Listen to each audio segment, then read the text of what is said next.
आपण पाहत आहात आपल्या हक्काचे प्रतिध्वनी न्यूज.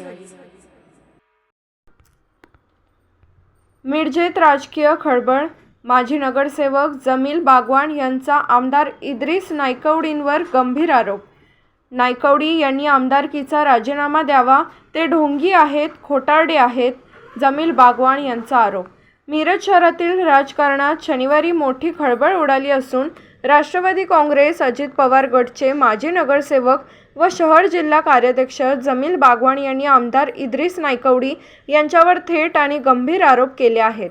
पत्रकार परिषदेत बोलताना बागवान यांनी स्वर्गीय अजितदादा पवार यांच्या जयंतीनिमित्त आयोजित करण्यात आलेले आरोग्य शिबिर हे लोकसेवेसाठी नसून केवळ आमदारकी वाचवण्यासाठीचे ढोंग असल्याचा आरोप केला. बागवान म्हणाले की स्वर्गीय अजितदादा पवार यांनी अल्पसंख्याक विशेषतः मुस्लिम समाजावर नेहमीच प्रेम केले. सभागृहात मुस्लिम समाजाचा प्रतिनिधी असावा या उद्देशाने त्यांनी आपल्या वाट्याला आलेल्या 2 आमदारांपैकी एक आमदारकी इद्रिस नायकवडी यांना दिली होती. मात्र गेल्या 1.5 वर्षाच्या कालावधीत आमदार नायकवडी यांनी सभागृहात अल्पसंख्याक किंवा मुस्लिम समाजाचा एकही महत्त्वाचा प्रश्न मांडलेला नाही, असा दावा त्यांनी केला. आपल्या निष्क्रियतेवर पडदा टाकण्यासाठी आणि आमदारकी टिकवण्यासाठीच अजितदादांच्या जयंतीचा वापर करून आरोग्य शिबिराचे आयोजन करण्यात आल्याचा आरोपही बागवान यांनी केला. हे शिबिर जनसेवेपेक्षा राजकीय स्वार्थासाठी आयोजित करण्यात आल्याचे त्यांनी म्हटले.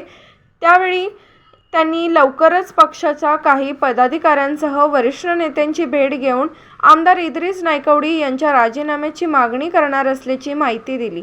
दरम्यान जमील बागवान यांनी केलेल्या आरोपांबाबत आमदार इद्रिस नायकवडी यांची भूमिका अद्याप समोर आलेली नाही. आदरणीय अजितदादा पवारांनी पत्र दिलं की ज्या वेळेला तिकीटचं वाटप होतं 29 तारखेला तिकीटचं वाटप होतं. 15 पुढच्या जानेवारीला म्हणजे दादाने मला पुण्यात बोलवून घेतलं होतं. मला, मैनुद्दीन बागवानला, इद्रिस नायकवाडीला आणि जगदाळे सर असं सगळ्याला बोलवून घेतलं होतं. दादानं मला 1 तास वेळ दिला माझं आणि मैनुद्दीन बागवान भेटण्यासाठी. ज्या वेळेला मी प्रवेश केलो होतो तेव्हा दादाला मी सांगितलं होतं की दादा ह्या अमुक माणसाला पक्षात घ्यायचं नाही, तर मी पक्षात येणार नाही, तर मी पक्षात येणार नाही. दादाने मला शब्द दिलेला होता, तुम्हाला विचारूनच काम केलं. ज्या वेळेला काही लोक प्रवेश करण्यासाठी तिथे गेले, दादाने म्हटले जमील बाबांना मला विचारायचं आहे, जमील बाबांना बोलवून घ्या. 15 तारखेला आम्ही गेलो, बसल्यानंतर 1 तास दादाने आम्हाला वेळ दिला.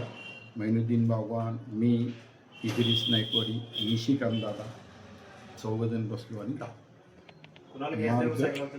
मार्ग निघालेला नाही. मार्ग नाही निघाल्यानंतर आम्ही उठून बाहेर आलो. बाहेर आल्यानंतर किशोर जामदारनं आणि नगरसेवक मिरजेतले दूत आले. माझे नगरसेवक पण होते आणि आल्यानंतर डायरेक्ट तिने प्रवेश केला आणि बसलं गेलं. बसल्यानंतर बघा, आज मिरजेचे आमदार इद्रिस नायकवडी पण त्या मीटिंगमध्ये होते. अनेक नगरसेवक बसलेले होते. त्यांना सांगण्यात आलं की दादा तुम्हाला प्रायव्हेट बोलायचं आहे. त्या मीटिंगमधनं इद्रिस नायकवडीला बाहेर काढण्यात आलं. आमदार इद्रिस नायकवडीला बाहेर काढण्यात आलं. बाहेर काढण्यात आल्यानंतर डोळ्यातनं पाणी आलं. त्यावेळेला मी तिचा कट्टर कार्यकर्ता इद्रिस नायकवडी सर कोण नव्हतं तेव्हा मी तिच्यावर होतो. त्याच्या डोळ्यातनं पाणी बघून माझ्या डोळ्यातनं पाणी आलं. मी इद्रिस भाईला विचारलो, इद्रिस भाई काय झालं नेमकं आम्हाला सांगा. तर जमील राजकारणात असं होत असतं, मी तुमचे हात जोडतो, तुमच्या पाया पडतो. म्हटलं का असं तुम्ही बोलायला, काय झालं तर सांगा नेमकं. मराठा सगळं एक व्हायला, तुम्ही दोन्ही भाऊ मला पाठिंबा द्या, तुमच्या पाठीची मी राहतो. वार्ड क्रमांक 6 मध्ये तुम्हाला 2 तिकीट द्यायची जिम्मेदारी माझी. तुम्ही असं का म्हणाला. नाही म्हटलं तुम्ही दोन्ही भाऊ एक. त्यावेळेला आम्हाला दोन्ही भाऊला एक तिकीट द्यायची आश्वासन आम्हाला दिली गेली. दादापाशी गेलं. दादानं म्हटले ठीक आहे तरी असं होऊ शकतं. माही 6 नंबर वार्ड माझा आहे, मी त्यांना तिकीट दिलं आणि दोघांना निवडून आणायचं माझी तुम्ही. दादा म्हटले ठीक आहे. मग एका भावाला तिथं मी त्याच्या विरुद्धमध्ये जाणारा तयार होतो, त्यामध्ये बरोबर आहे का चुकीचं आहे? 1 वर्ष 1.5 वर्ष त्या तयारीतच होतो मी. मग तुम्ही एकदा दोन्ही भावाला एक केल्यानंतर तुमची जिम्मेदारी नाही का हो तिकीट द्यायची? ज्या वेळेला 29 तारखेला त्या हॉटेलमध्ये बसलं आणि तिकीट द्यायचं वेळ आली, मला म्हटलं लेडीज घ्या भेटू, मी लेडीज घेणार नाही, मीच उभारणार आहे. दिल्याप्रमाणे तुम्ही शब्द पूर्ण करा. मग म्हटलं मी दादाला फोन लाव, दादाशी मी बोलतो. दादानं जर मला म्हटलं तुझ्या मी थांबू नको इलेक्शनला, तर मी बाजूला उभारायला तयार आहे. दादाच्या शब्दाच्या पुढे मी जाणारा माणूस नाही. हे शब्द मी तिथं सांगितलो. तेव्हा संजय काका पाटील, मकरंद आबा पाटील, लतीफ तांबोळी नेतृत्व होते.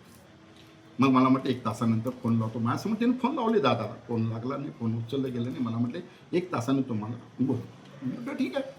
1 तासाने मला बोलवलं गेलं. म्हटले लतीफ तांबोळी म्हटले मकरंद आबा पाटील मध्ये अजितदादा पवार, अजितदादा पवार म्हणजे मकरंद आबा पाटील, एक दोन्ही दिलेला शब्द ही पूर्ण करतात. जमीलभाई दादानं तुम्हाला लेडीज घ्यायला सांगितलं. मी म्हटलो हाच जोडतो, प्लीज मला लेडीज देऊ नका. नाही तुम्हाला लेडीज घ्यावं लागेल. जर काहीही प्रॉब्लेम आला तर तुम्हाला 1.5 वर्ष ते 2 वर्षासाठी कॉप्ट नगरसेवक देण्यात येईल. मी दादानं सांगितल्यात काय? दादानं सांगितलं. मग संजय काका पाटील म्हणले जमीलभाई तुमच्यावर अन्याय होतं हे मला मान्य, तुम्ही लेडीज घ्या. आम्ही लेडीजची तयारी केलेली नव्हतो, माझी स्वतःची तयारी केली होती. दादाचा शब्दाच्या पुढं आम्हाला जाता येत नाही. असं अनेक नगरसेवक पद येतील, अनेक जातील, काय पण होतील, कितीही पदं येतील, कितीही जातील.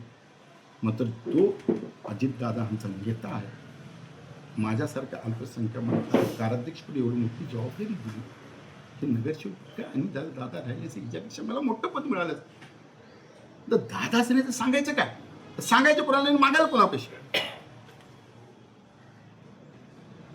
त्यावेळेला 27 तारखेला मी गेलो, त्यांना मी पत्र दिलो. तुम्ही प्रश्न विचारला मला, त्या प्रश्नात मी डायरेक्ट लिहिलं की दादा ह्या लोकांनी मला प्रॉपर नगरसेवक पण करतो मी शब्द दिलेलं होतं, आणि ह्या नगर आमदारांनी ह्या ठिकाणी आणून चुकीचं काम केलं, त्यामुळे आपली सत्ता गेली. आज 16वर समाधान लावायला लागलं. त्या ठिकाणी 25 जर आपण गेलो असतो तर आज महापौर सुद्धा राष्ट्रवादी काँग्रेसचा झाला असता. हो तुम्ही दिलेले शब्द पूर्ण करत नाही. जयंतराव पाटलासारख्या माणसाला तुम्ही फसवलं, अजितदादासारख्या माणसाला फसवलं. हे आता 2 वर्षासाठी मी तर सांगितलं, तिने सत्ता कबूल केल्यात का मी कबूल की बोललोय? इद्रिसपणे स्वतः म्हटलं ना मला 2 वर्षासाठी दिले म्हणून, का मी बोलायला लागलोय? अरे अजून सुद्धा वेळ गेली नाही, जावा द्यावा राजीनामा. मुस्लिम समाजाचा कुठं तर मान सन्मान ठेवा. पद अनेक येतील, पद अनेक जातील. कुणाचं मन दुखू नका, कुणाला नाराज करू नका. मुस्लिम समाजामध्ये एखादा लघवीला ठेला कसं वापरत जातो, लघवी आल्यानंतर आणि तिला टाकलं जातो, तसं वापर करायचं काम इद्रिस नाईकवाडी. एखादा कुणाचं मन जर दुखलं आणि मन जर तुटलं तर परमेश्वरापाशी देर आहे म्हणजे अंधेर नाही. एवढं लक्षात ठेवा. कुणाच्या डोळ्यातून जर पाणी येत असेल, कुणाचं मन जर दुखलेलं असेल, कुणाचं जर चिपलेलं असेल, तर परमेश्वर असं तुम्हाला करेल की तुमचं कयामतपर्यंत तुमचं नाव राहील की हे माणूस असं केला होता आणि असं झालं. राजकारणात चांगले दिवस येतात, वाईट दिवस येतात, सगळे येतात. दिलेला शब्द काढणाऱ्या माणसाला हिच्यापेक्षा मोठं पद मिळतं. लक्षात घ्या. आज माझ्या वतीने काय केलं तुम्हाला सगळं माहिती आहे. मी ते बोलू शकत नाही. ज्यावेळी तिच्यापेक्षा फोन होतो तेव्हा जमीन बाबा जमीन बाबा ठीक. आपण पाहत आहात प्रतिध्वनी चॅनल. अशाच बातम्या पाहण्यासाठी आमच्या चॅनलला सबस्क्राईब करा आणि बेल आयकॉनवर क्लिक करा.